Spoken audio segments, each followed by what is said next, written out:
Hello, and thank you for joining us. We're going to begin the webinar in just one moment. We're just going to give everyone a chance to log in.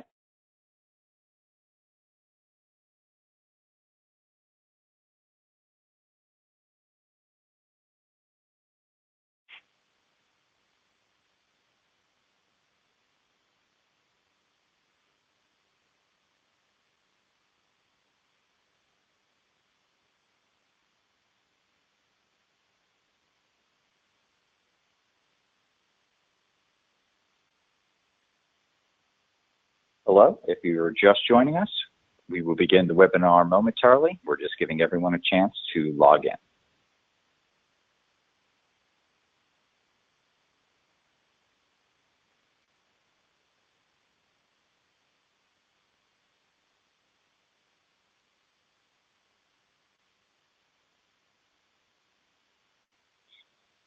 Hello, and welcome to the Miro Consulting webinar on Microsoft's Open Question and Answer. My name is Sean Donahue, and I'm the VP of Marketing here at Miro Consulting. Joining me today is Miro Consulting's Senior Managing Analyst for our Microsoft practice, Tim Hegedus, and Senior Analyst, Vince Allison. If you have any questions during the broadcast, please use the question box in your webinar control panel, and we will try to answer them at the end of the session. If you submitted your question during registration, we've already got it, so sit tight and we'll answer it in turn. So a little bit about Miro. Before we begin, I'd like to explain who Miro is. We specialize in software audit defense, cloud migrations, contract negotiations, license optimization, and license management for Oracle, Microsoft, IBM, and Adobe. Since 2000, Miro has helped hundreds of clients worldwide to optimize their total cost of ownership and has overseen over 1.5 billion in licensing transactions.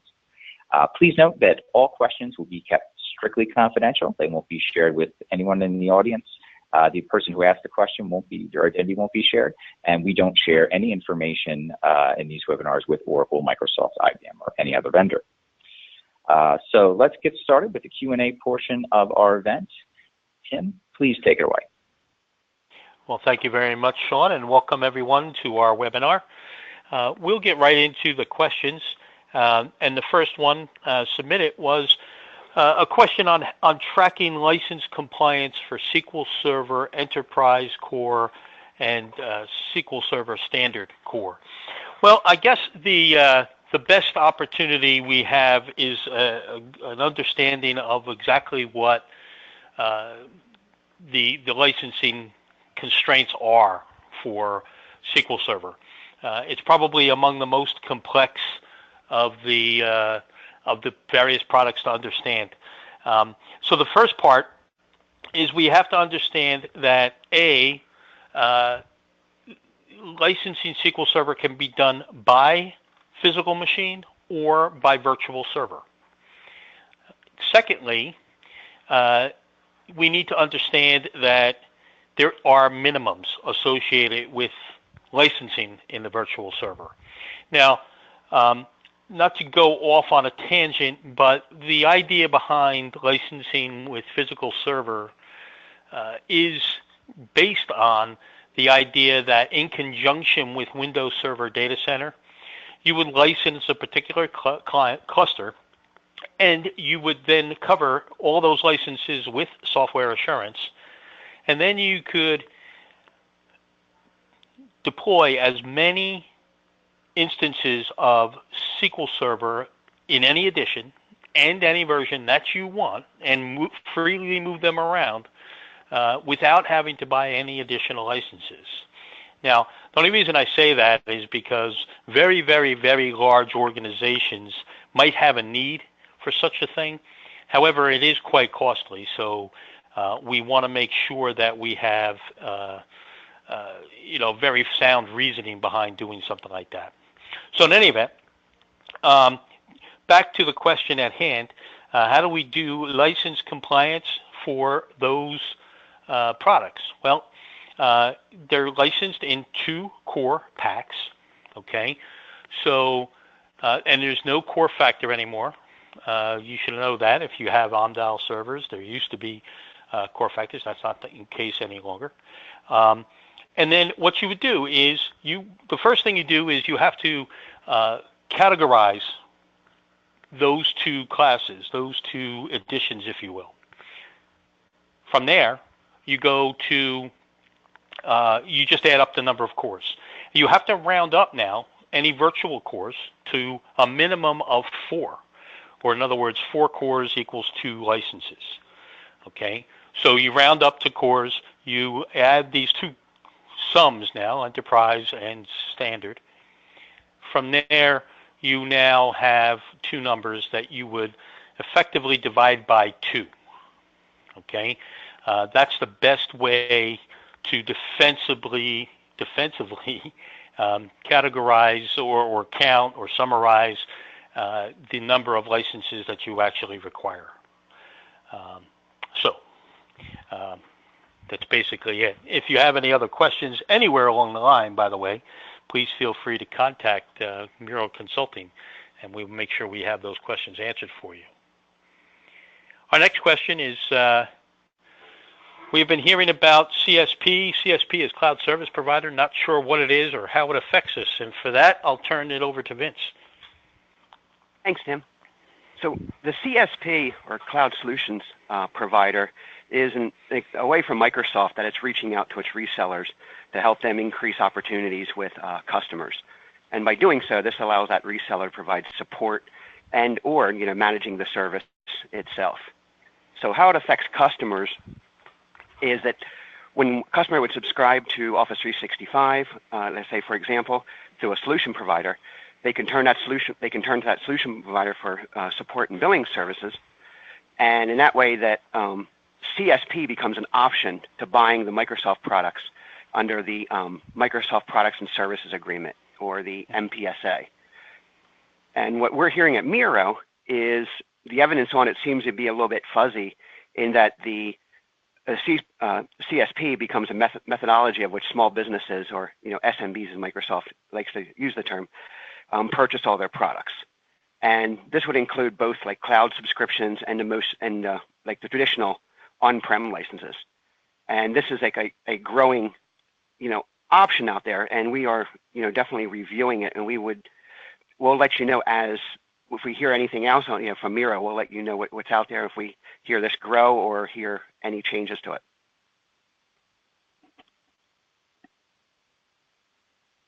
Excellent. Thank you, Vince.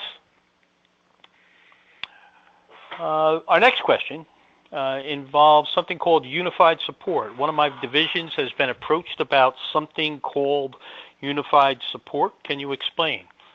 Yeah, I can field this one. Unified support is the replacement for Premier support. It actually started last summer in select few locations, and Microsoft expects it to be rolled out globally sometime in 2019. More correctly, it's probably going to be rolled out in piecemeal fashion as organizations have their current Premier support agreements expire. What is unified support? Well, it's something that Microsoft is very, very, very excited about. They have termed it, if you've read the blogs and you've read the articles, they've termed it the single biggest change in their support offering in nearly 2 decades. So they're talking it up big time. So what is it? It comes in 3 packages, right? The first is called Core Support, right?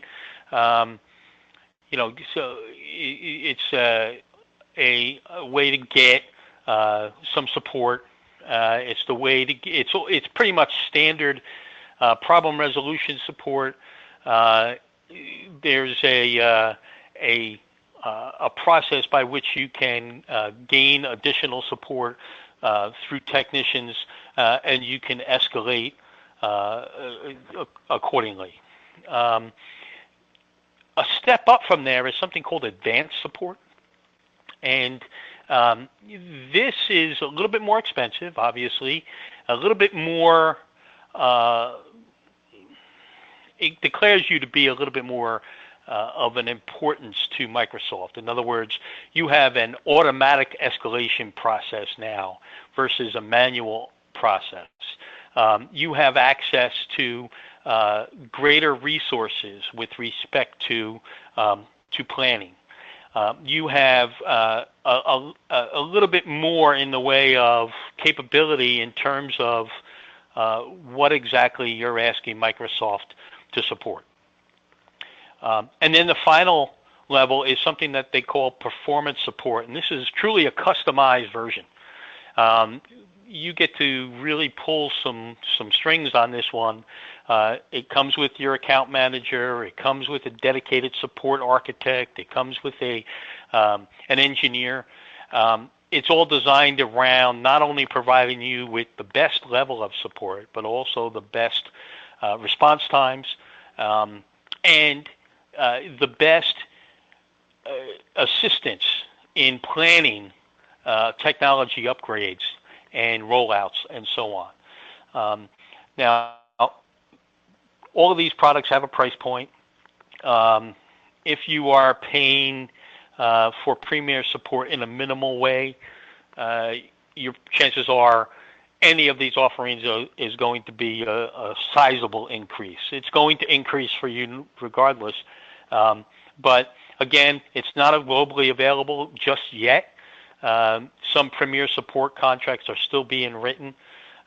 So this global rollout in the 2019 timeframe is not, is not written in stone.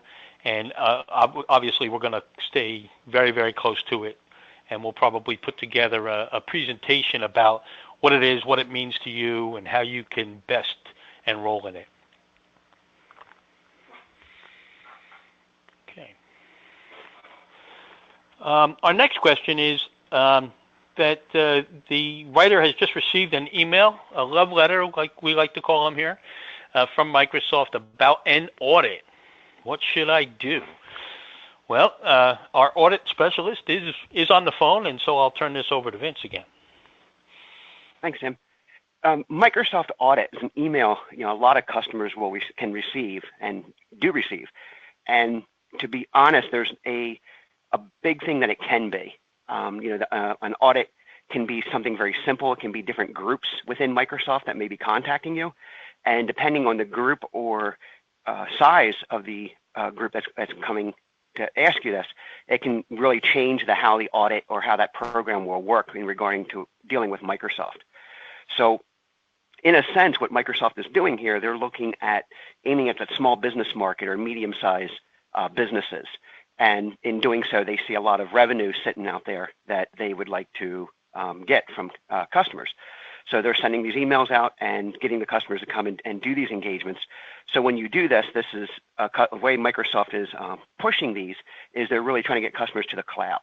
They'll use things like Office 365 will help simplify these licensing programs and possibly cut back on a lot of the complications and things that may develop with using software.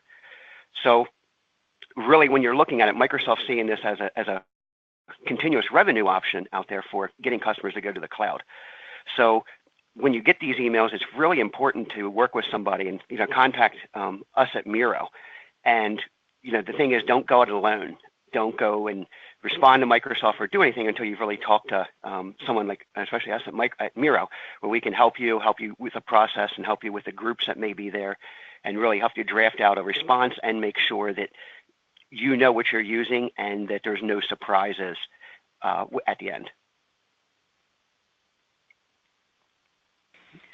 Thanks, Vince. And just a reminder for everyone, if you do have a question, please enter it into your question box on the panel, and we'll try to get to it as soon as we can. Some additional audience questions that have come in. One of them entails the Azure. How do I choose Azure? Well, Azure is a big, huge thing now. It is Microsoft's IaaS, or Infrastructure as a Service, or PaaS, Platform as a Service offering. It is a product that or a service that you're subscribing to. It's a lot of virtual instances, and I'm not even going to touch on the idea behind security and policy and other requirements that your organization might have. But I will talk about just some generics in terms of deciding on how to decide to move to Azure. The first part, of course, is sizing, right? What is it that we want to go for, right? What is it that we want to put in the cloud? And understand, of course, that this is something of a pay-go or a pay-as-you-go service where you're going to get charged for the usage following each month's close date. And so choosing the correct size becomes paramount, right? You don't want to overcharge or over allocate and then only be using just a portion of that, because there is a requirement for you to have spent a minimum amount of money. So what we're saying here is that in choosing a size, we're going to walk before we run a little bit, right? And we're going to perhaps throw something out there on the web, in the cloud, in Azure, that is small, confined, constrained, not a lot of tentacles going out from it to other applications. And then recognize that each of the Azure instances, or what they call a series, have local storage attached. They come both high, what they call standard. They come with high memory. They come with large compute capability, and they all have local storage, right? Now, additional storage, okay, is an additional for-fee feature, right? Does not affect the price of the instance itself, but it does in and of itself have a cost associated with it. High end is solid state disk. Low end would be a lower round, brown, and spinning, as they used to say. Again, this is all information that you can take to heart. You can decide whether or not Azure is for you, just based on a small test, a very deliberate test. Now, having said all that, there's one caveat that overwhelms almost all other caveats. It's something that Microsoft probably will not tell you, and that has to do with your internal network. Okay, your internal network, the architecture, the complexion of it will change by transitioning to the cloud. What you are in effect doing is taking an internal workload and transitioning it to outside that firewall. So if your organization does not have ample bandwidth, that will become an additional cost, because now you have a series of or a group of individuals who are actually accessing this from their location, but at another location, right? So network bandwidth is the first part. And then along those same lines, to the extent that those applications are mission critical, you might need redundant bandwidth. And that in turn turns into a greater investment. So while we talk about cloud, we talk about Azure, what we don't talk about in the same breath is a cost savings, because it really isn't there. In the long term, you have to recognize that Azure and all of the parts of it are a subscription, so it's a forever type thing. It goes on for as long as the service is out there. And you lose a little bit of flexibility, but you do gain from the standpoint of not having to provision hardware, maybe not even having to have those resources in-house that would do that. You still need a resource who can very clearly, very easily work that relationship to ensure that service levels are maintained and so forth. But the idea is that Azure should be tested prior to its full onboarding within your organization. And we invite that individual and any individual, again, to come talk to us about that in greater detail. Tim, I got a question from the audience. If you're ready for it, I want to make sure we get to this one. We actually have two questions. They're both regarding the education server platform. So the first question is the education server platform licensing option the same thing as the education server platform amendment in an EES agreement? Vince, you want to take that one?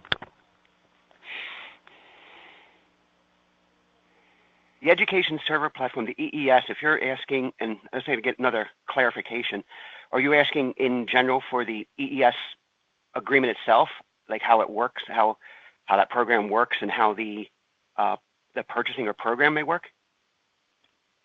I'm not sure here, but the question, I'll read it again, just maybe it helps, Vince, is the education server platform licensing option, is it the same thing as the amendment into that kind of agreement?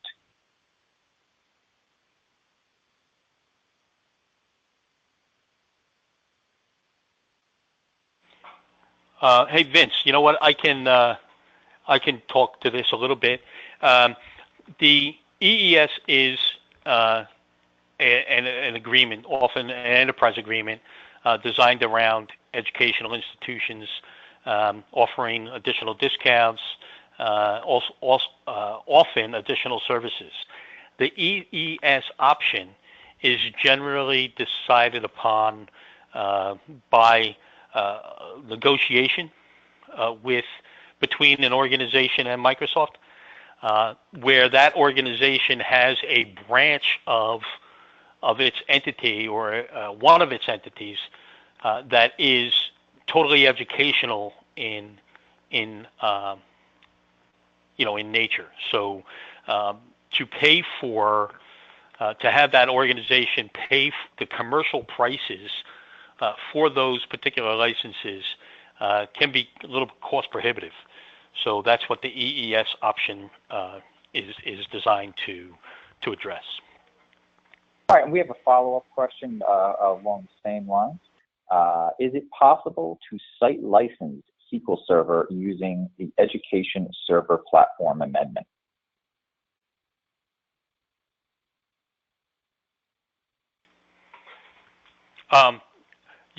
Yes. The answer to that question is yes, you can do that. Anything that is a one-off of the traditional licensing schemes for Microsoft has to be negotiated, and part of that negotiation is to make it measurable. A site license would be that if, in fact, the site is completely covered, right, and properly defined. So in a campus situation, a site license could be, and I'm not talking about just a collegiate campus situation, but also a corporate campus situation. But a site license could be defined as within a particular building. And if in the future that has to expand, and then some of the deployments happen to be in another building, that might run afoul of that agreement. So there's some caution that needs to be taken into consideration there. And all right, Tim, great. If I can just, if I can, oh, sure, Vince, go ahead. Oh, sure. If I can just add one thing is, if you want to do the education server platform, there is a minimum of 1,000 full-time equivalent or FTE of both staff and students. So it's, right. You have to hit the minimum, and when you buy the client access licenses for those servers, is how you get the, is one of the qualifications you have to look at that you're, before, any of that enrollment can go forward, or the option can go forward. Mm-hmm. All right. Thank you, Vince. You're right. Asked that question we'll follow up with you after the event here just to make sure that we've answered your questions and you don't need anything additional. Tim, I think we have a time for one more question from the audience. If it's brief, do we have any questions left? I have one about this new RDMS license. Vince, you want to talk to a little bit about that one? Sure. The RDMS, it's a acronym that Microsoft uses for Remote Desktop Modern Infrastructure, and it's really a new variation on the remote desktop services that Microsoft currently has, but a little bit more into using things the Azure solution to roll that into there. So you have your devices or machines that can't run the programs. You can use the RDMS service to use some of the options that some of those programs out there. Now, when they use it, it runs, as I said, it runs off the Azure, and it also uses Azure Active Directory as well for the authentication, and it's for running the service. So it'd really be a good fit for anybody that's out there that if you're considering Azure, if you're looking at Azure down the road, this can be another option that may help you go past that point of deciding to purchase it. It's not really supposed to go for general availability for sometime this year. So, there's no official date as of yet. However, we will here at Miro, we'll keep track of it. And if we see any new news or any notifications or any updates, we'll let you all know. Anyone that wants to know, we'll reach out to you. Great, thanks, Vince. And if we didn't get to your question, just let you know we will follow up with you after the event and make sure you get all the answers that you may need. Tim, give the next slide for me. So essentially, this wraps up our presentation. The one thing I want to make sure everyone understands before we leave you is that if you have a Microsoft reseller, Miro is not a Microsoft reseller, but if you have one, please be aware they are contractually obligated to report any shortfalls they find back to Microsoft. So if you have any concerns about your Microsoft licensing and you want a confidential opinion, a confidential review, we can provide that for you, and nothing will be provided back to Microsoft. Otherwise, thank you very much for joining us. If you'd like more information, you can reach us at sales@miroconsulting.com. You can call us at 732-738-8511, extension 1208. You can visit us on the web at miroconsulting.com. This concludes the webinar for today. Thank you, everyone. Have a great day.